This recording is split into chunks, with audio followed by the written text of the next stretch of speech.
Welcome to Four Records. My name is Forrest. This week we talk with Jim Ruland, the co-author of The Rumors of My Demise with Evan Dando, and the co-author of Bad Religion's Do What You Want, and Keith Morris's My Damage, along with his novel Make It Stop. Jones! Jones! Jones! Jones! And I finally got to Make It Stop. Oh, thank you. Thank you. My novel. Yeah. Yeah. I have met with the producer, the publisher of Make It Stop, and we agreed that they're gonna put out the next one. Awesome. It was a Rare Bird, right? It's called Rare Bird. They're based in LA. They do a lot of music books, so they kind of get the vibe, even though my novels are obviously not music books. Yeah. Or even punk books, but they are kind of punk adjacent. This new novel, it's called Mightier Than the Sword, and it's about four English professors who go on a crime spree in northern Arizona in 1993. That sounds fun. It is a lot of fun. It's a straight up crime novel. One of the characters is a punk rocker, tattoo artist kind of person, so she's kind of carrying the torch in kind of the way that Melanie, my protagonist of Make It Stop, which is a dystopian kind of healthcare vigilante novel before that genre existed. Before Luigi created it, I was kind of operating in it. If any federal agents are listening to this podcast, we don't know each other or have been in communication, but yeah, Make It Stop is all about a group of people who, go up against an increasingly militarized healthcare system. It was an interesting concept. It felt like the LA felt very much like Repo Man's LA. I mean, I liked what it felt like where you're grabbing from. It felt like a Chuck Palahniuk novel. It felt like as it got crazier, I was like, yeah, let's keep going with this. Well, Forrest, if you know me a little, and so Repo Man is one of my North Stars. So just to be compared to that, if you ever need any organs or a home loan or anything, just hit me up. That made me so happy.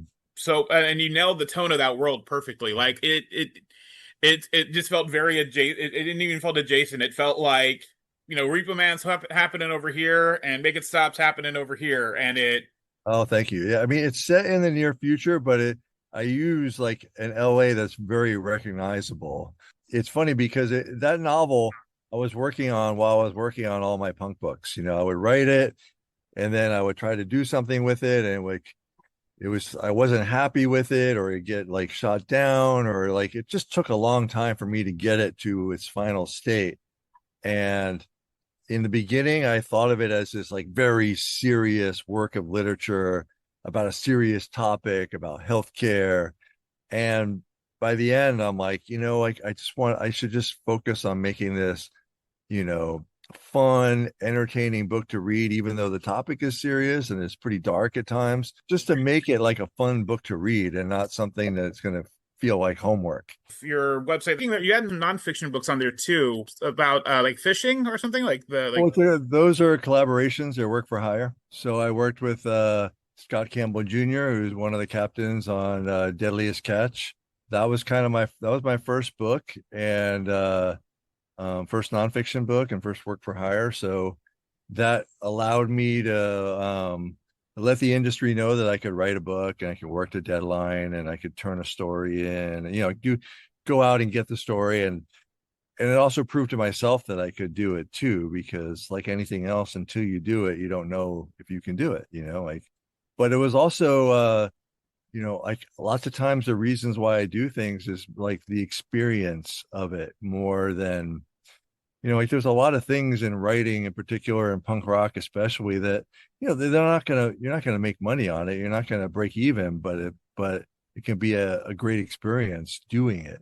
So going up to Alaska, I didn't go out on the boat, but I went out to Dutch Harbor, out in the middle of the Bering Sea, out on that little dot on the Aleutian, the chain of the Aleutian Islands, and it was just cool. Awesome, awesome. Yeah, I know you have the Evan Dando book comes out this week, right? That's right. It comes out on Tuesday. Got a little write up in the New York Times and a few other places, which is always nice to see. Music books generally kind of fly under the radar. That was a long time coming, and I'm really excited. It's finally out. And Evan, the Lemonheads have a new record coming out later in the month, and he's going to be traveling all over. So, plenty of opportunities to hear the new record. Are you a Lemonheads fan? Oh yeah. Oh my gosh. The that 90s the 90s stuff with the It's a Shame About Ray is one of my favorite Oh, right on. Lemonheads albums. I love that album. I I went he's come through a couple times and I've gone to go see him. Yeah, yeah. I mean, I like the early stuff too. The The stuff Hate he Your did, Friends. Hate Your Friends that he did on Tang. Lick is an interesting album too. But like some of the stuff that he did before and after Shame About Ray, I like just like a big 90s guitar sound. And I feel like he's back to that in this new record. It sounded like the single that they put out sounded like that a bit. Yeah, the Um deep end. It's like I think a bit of a surprise for a lot of fans that he's not going to come back with this kind of somber Towns Van Zandt kind of, Graham Parsons, acoustic guitar over a campfire kind of record. No, it's a noisy record. oh good, good, good. How long were you guys working on that for? We A long time. Like it started during the pandemic. I was working on it at the same time I was working on SST book. So there were a lot of hiccups. I think the main slowdown was that when we started the book, he was living in Martha's Vineyard. And so a lot of the book, would go back between stories set at the vineyard and then stories from the past. Well, then he got cleaned up and left the vineyard and got married and moved to Brazil. A lot of that had to go. And so we needed to kind of retool it and have a more of a straightforward book. Yeah, he's there was a good 5 years where I have the best of the Atlantic years, and that was in my CD player for a good chunk. Yeah, Evan has some great stories that deal with some of personalities in rock and roll, but also punk rock and indie music and yeah, and it's not just name dropping either. It's just he's had so many friendships and collaborations and adventures with some of the biggest names in indie music. Yeah, I really like the he did that album with Bill and Carl from the Descendants, and that's a fun album too. Yep. When you were you got back to us really fast, actually the fastest we've had someone get back. What was your process when you were choosing these records? Like you got Well, I mean, yeah, it's just I live with music. I'm writing about music. I have my weekly Substack, which is about music and books about music, and I have my Razor Cake column, which comes out every quarter or every other month. Well, every other month. So I'm always thinking about music, and so I'm glad I had an opportunity to answer these questions rather than squirreling away making lists of my own. but okay, so your first one from ages 0 to 10 was the Village People's Cruisin'. Yeah, yeah, which sounds very odd. Like I grew up in a bohemian, maybe dangerous situation, but no, that wasn't the case at all. A very conservative family, and I was born in '68, so this is around that time. I'm like 9 or 10 years old, Mm-hmm. and Village People wasn't the first album I bought. I mean, I grew up listening to like Irish music in our household, a lot of traditional Irish and a lot of rebel songs, which now I appreciate, but which then I kind of hated. So disco was like gold to my ears, and like I loved ABBA. I loved that era of Blondie, the stuff that I was hearing on, this is all stuff I was hearing on Top 40 because I was listening to AM radio, Casey Kasem Top 40 every weekend. And Village People was one that stuck. And I went back and looked at the Village People catalog to figure out, well, which was the record I bought first, and I couldn't really remember. Like their records, they put out like two in 78 and like two in 79, but they're more like EPs. I mean, they're like dance music, but the Crusin stands out of my mind because it had this awesome horizontal poster where like it was like a gatefold poster that just kept folding out and folding out and folding out. So it's only a 12 inches tall or whatever a record is, and Mhm. it just went across the whole room. I remember I had it tacked up on my wall, and my younger brother came in with a thumbtack and like put a thumbtack in each of their eyes. I remember being like super pissed off. And now like I thought like the whole thing where a band where they wear costumes, where they're like have a persona, I thought that was all pretty cool. I didn't know anything about, the New York club scene. I didn't know what cruising meant. I didn't know, what being gay meant or what, I don't think I had the language for homosexuality. Mhm. I do remember like watching the Village People on Dick Clark's New Year's Rockin' Eve and being super excited and couldn't wait to watch, my favorite band, and the whole family's there. And they come out and they play, and they are like, now I look back, they're like all oiled up and super homoerotic, but like that just sailed right over my head. I mean, we Yeah. were an Irish Catholic family, and what they taught us about sex, we were afraid of, like, meaning they didn't teach us anything at that age. And so I didn't get that whole very obvious, I would say, subtext, except it's pretty obvious once you come of age. But yeah, I actually owned like all of the Village People records. So that's why I chose them, even though I could have like been cool and acted like, I was into Blondie when I was 10. I felt like Village People would be a more honest answer. It was a surprising listen. I actually liked it more than I thought I was going to. And I wonder if that's kind of like a thing. Like when you get past it's one of those bands where you get past the hits that maybe you like it a little bit more than you thought. Well, and also, like in the Navy, I think, is that on that record? I can't remember. No, it's on the one after, I think, because I was looking at that. I'm like, I'm surprised these aren't on the same album. Yeah, they had a lot. I mean, they made the most of their celebrity and put out a gang of records all very close together. And I was there for it. 10-year-old me was down with the Village People. Where are you from? What city are you from? So I was born in New York, but Navy family, so I grew up mostly in Northern Virginia. Oh, okay, okay. Did it help point you in a direction of any other type of music, or did it think that maybe this was, that's what you like as a kid, and that's what drew you to punk? I don't know the answer to that, just because it was like it was on the radio. But Yeah, it was a lesson in that like you people might make fun of you for the music you listen to, and like I just didn't get that. Like, oh, like I'm supposed to listen to cool music. I mean, it has to be cool for me to like it, and I just didn't understand that. And I decided from a pretty early age that no, I was gonna like what I like. I already liked weird books in like sci-fi and fantasy and comic books and stuff.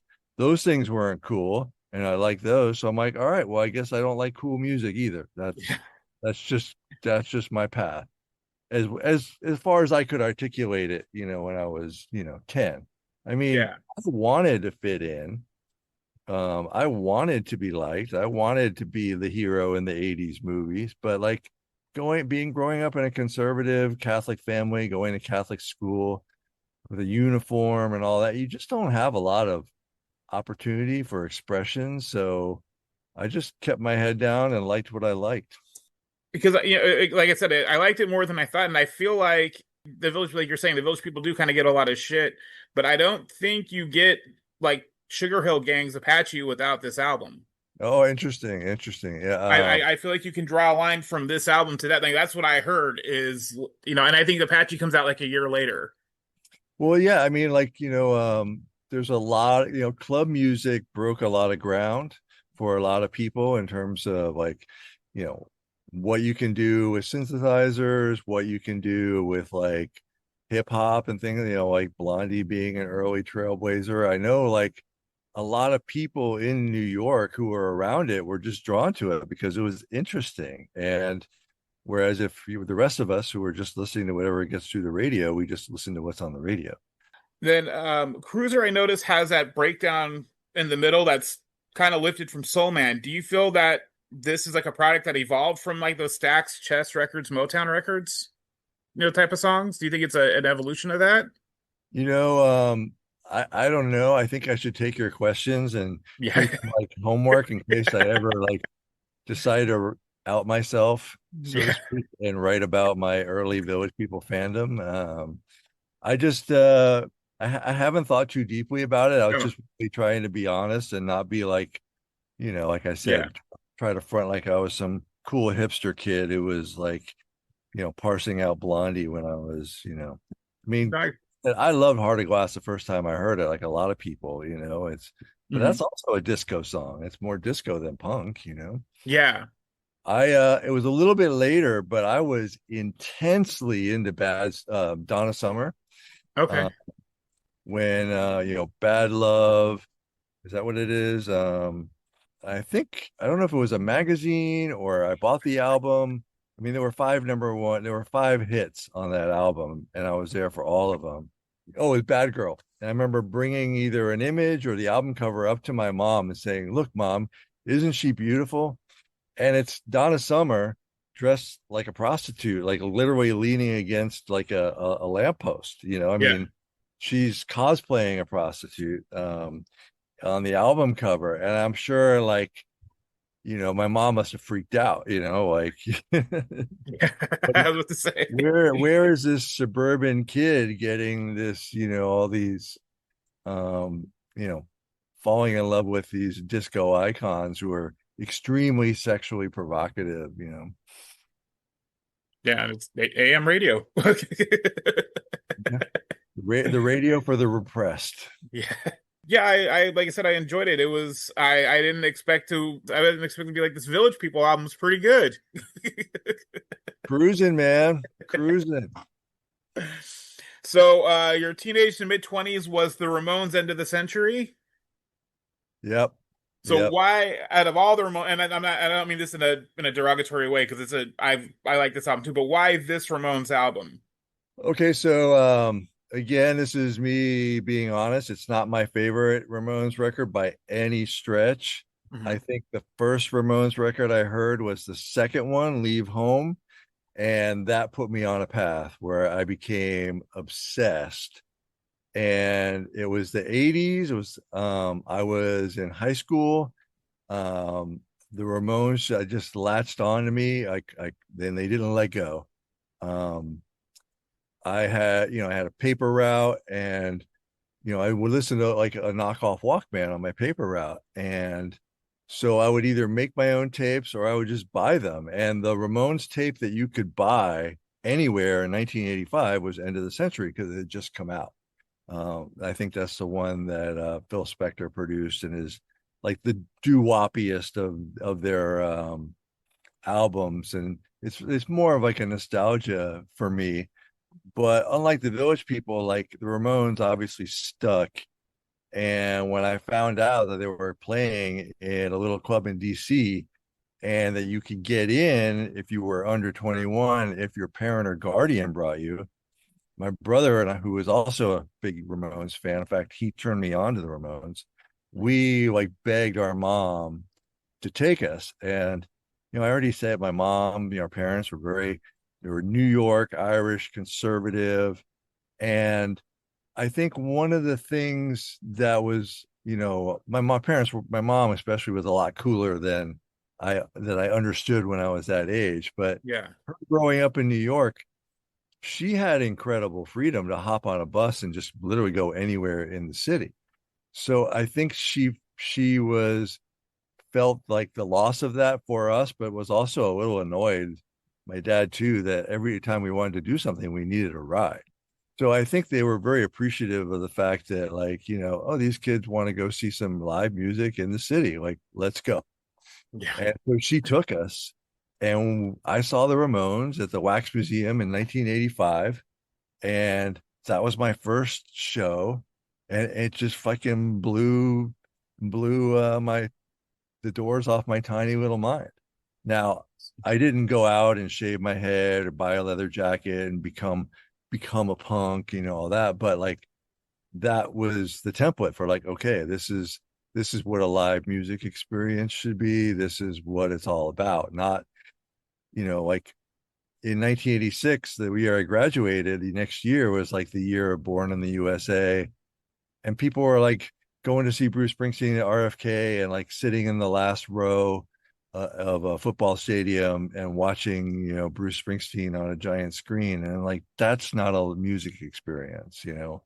Maybe it's a communal music experience, but that's not live music. Yeah, and that's what I've been trying to show my kids. I've been taking them to shows for the last 2-ish years, 3 years, something like that.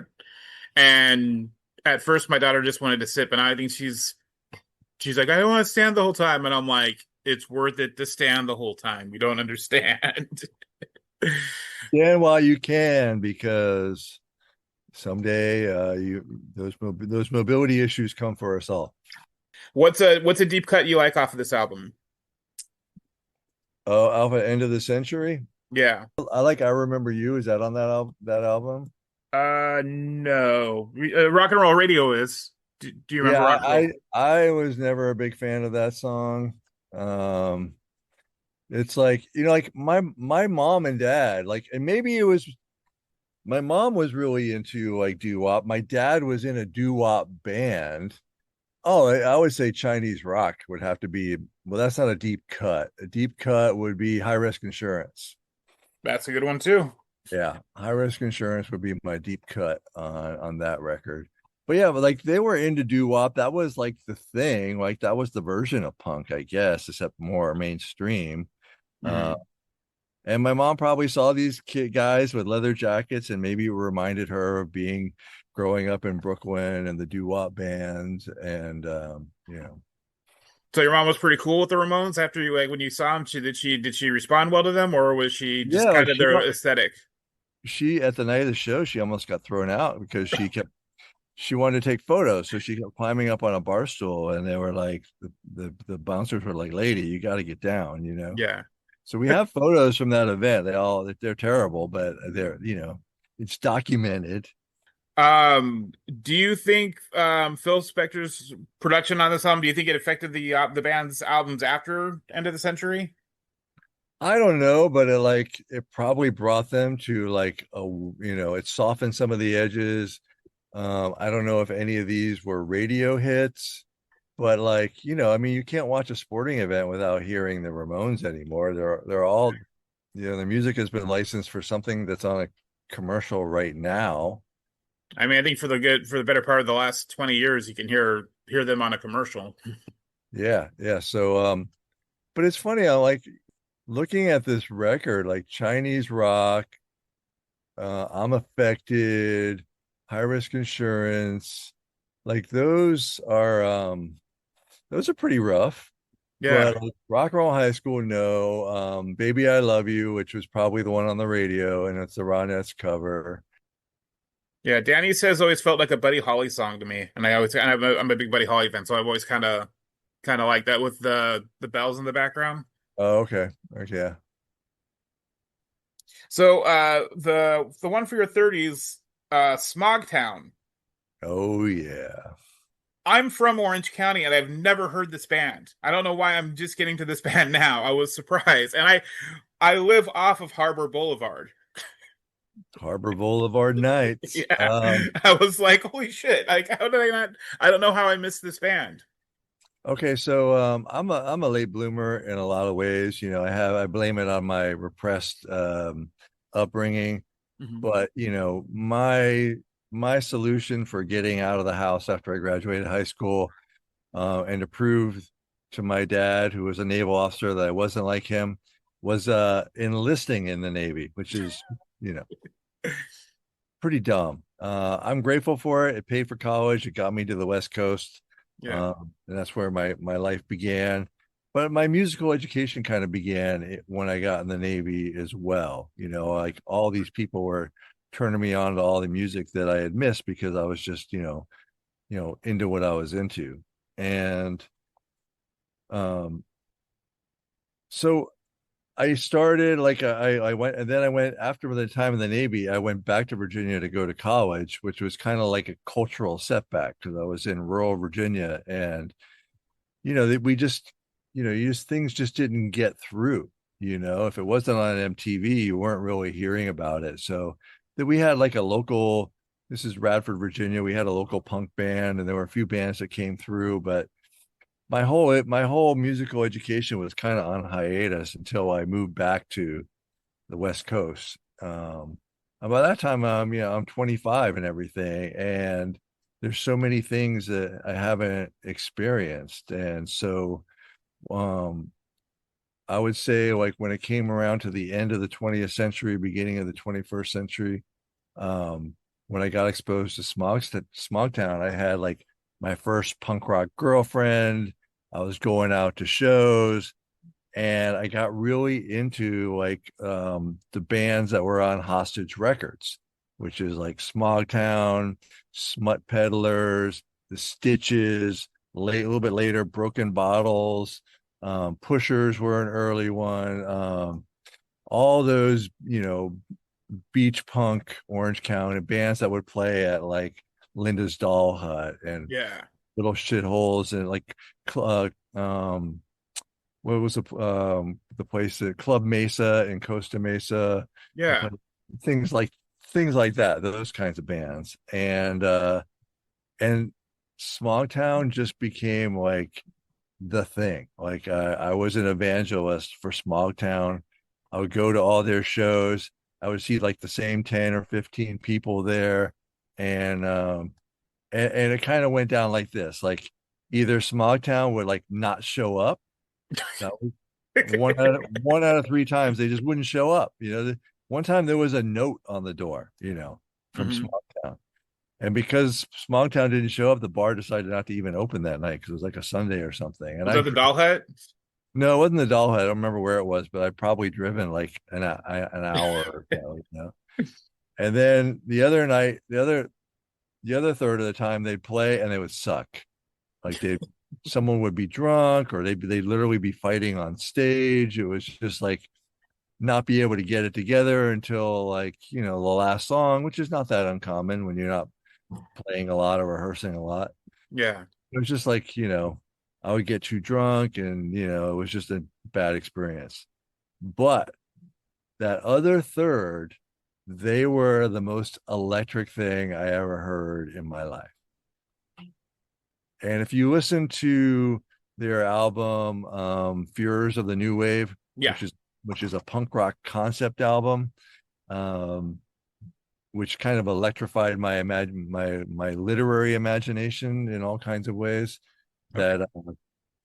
That it was amazing. So the Well, Smogtown, as weird as it sounds, were my set for a brief few years were my Sex Pistols, um, and it was when I was probably like, at my most active in a scene, but also like fucking mess, but yeah. I hadn't gotten sober yet. I was drinking, I was doing whatever everyone else was doing. I was driving when I shouldn't be. And it was just, I had a job and I would just show up like a mess all the time. So it was, not the Right. best memories, um, but they were like kind of my North Star for that period. What's the concept of the album? You said it's kind of a punk rock concept album. Okay, so it's about this band called the Beach City Butchers, and they're playing around and they like, they're doing drugs and they're hooking up with girls, but there's this entity called Bodhi 601 that is trying to hunt them down and kill them. So Okay. and it's not like a human entity either. Bodhi 601 like is like something out of Repo Man, like there's that Yeah. Bodie 601 shot me full of radiation, like it's so maybe it's like a psych war, or maybe it's, extraterrestrials, maybe, who knows? It's like whatever you want it to be. Um, but just that there was this idea, it's just like it's such a somber record because like that ode, like the ode to street violence near the end of the record is like Yeah. it's like we'll lose, you'll win, but you'll always have to deal with teenage psychos, and it was like, yeah, there's no end, there's no positive end game to this, live fast, die young thing, except that there's always going to be more knuckleheads, to do it, to give it a try.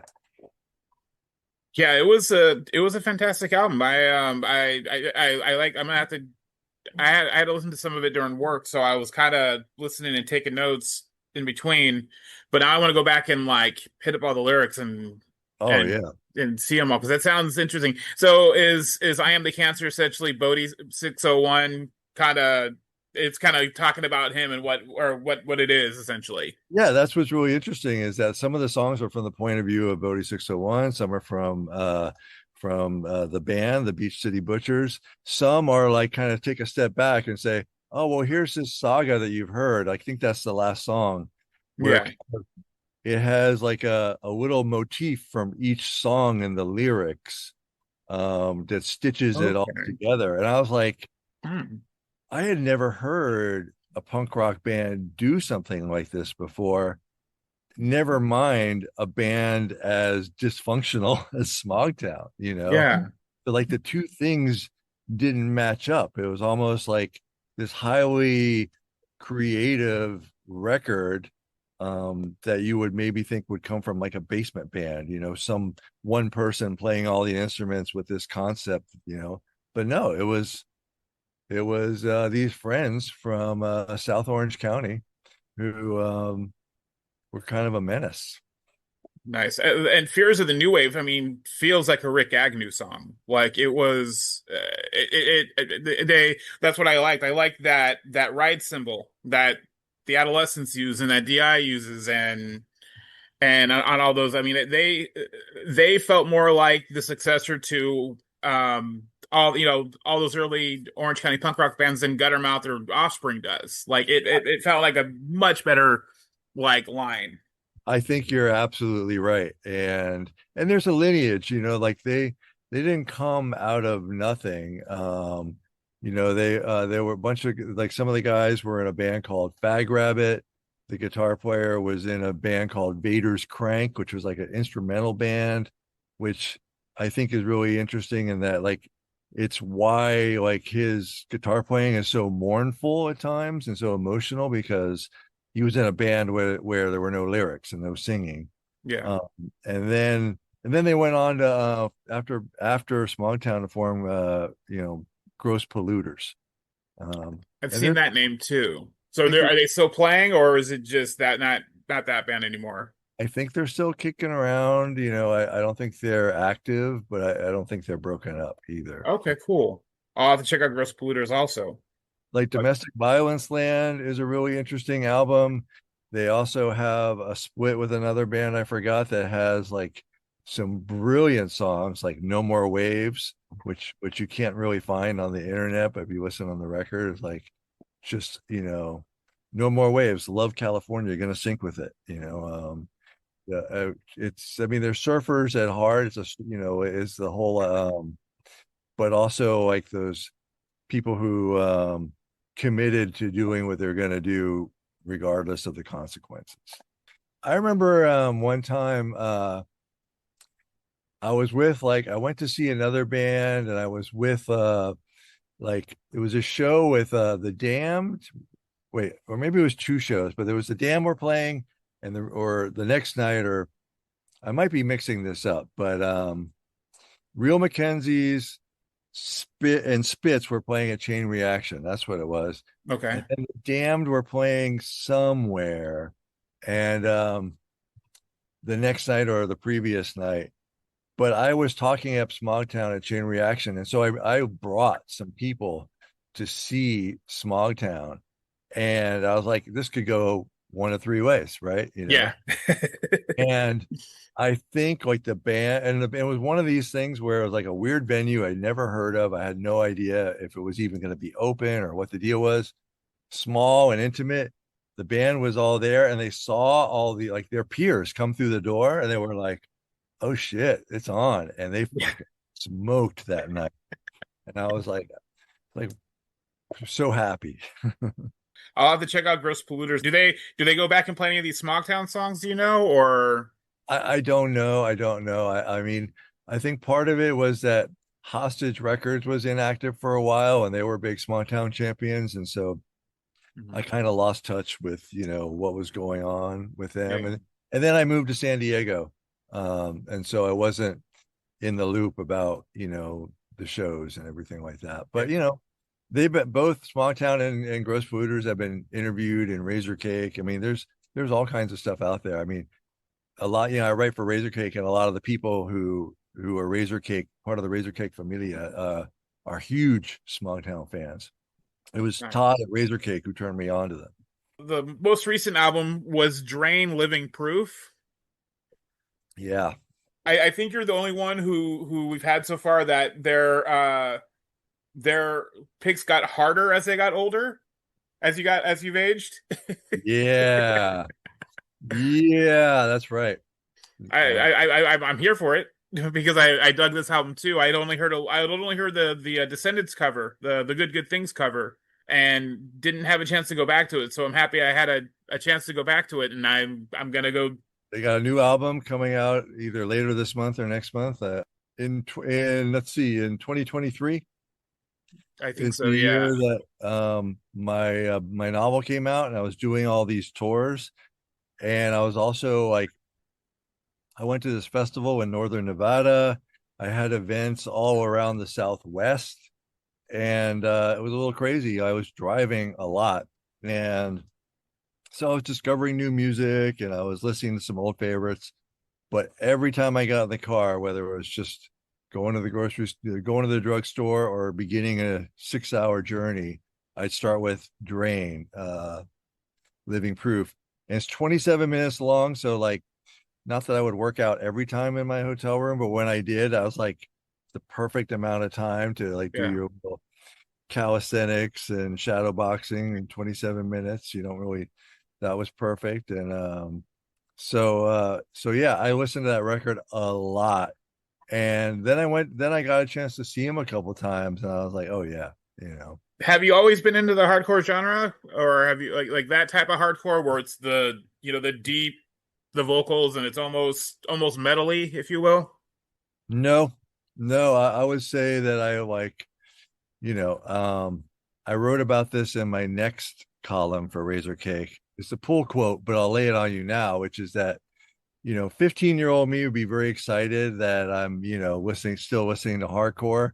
Uh, but 25-year-old me would be very disappointed because I was firmly in like the Sonic Youth kind of era, more sophisticated Yeah, music, you know, stuff like that. So, and I never really liked, the East Coast hardcore. yeah, And especially once I relocated to the West Coast and was falling in love with, all these West Coast bands, and I was interviewing bands for Flipside, and I mean, I had a lot of learning to do, and so I fell hard for the adolescence. I went through a period where I was listening to Germs every day on my way to work. I mean, I listened to all those records, years and in some cases decades after they had come out. But that was the DNA that I loved. That was the scene that I was obsessed with, and it all kind of paid off in a way. In that, when I started working with Keith on his book, and when I started working with Bad Religion on that book, and then I had the opportunity to do the SST book, I had like this really strong foundation of SoCal music and punk and hardcore, that I was already a huge fan of, that influenced these bands or were influenced by, in case of Keith.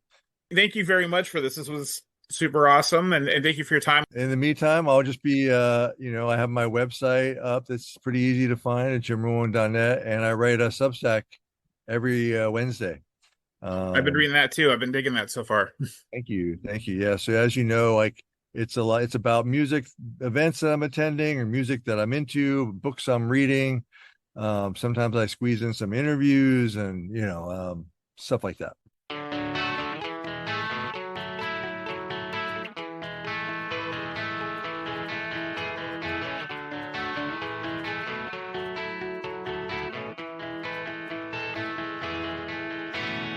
Thank you for listening to Four Records. Please check us out on Instagram at Four Records Podcast or email us at fourrecordspodcast@gmail.com. And as always, please keep up with your favorite bands at dyingscene.com.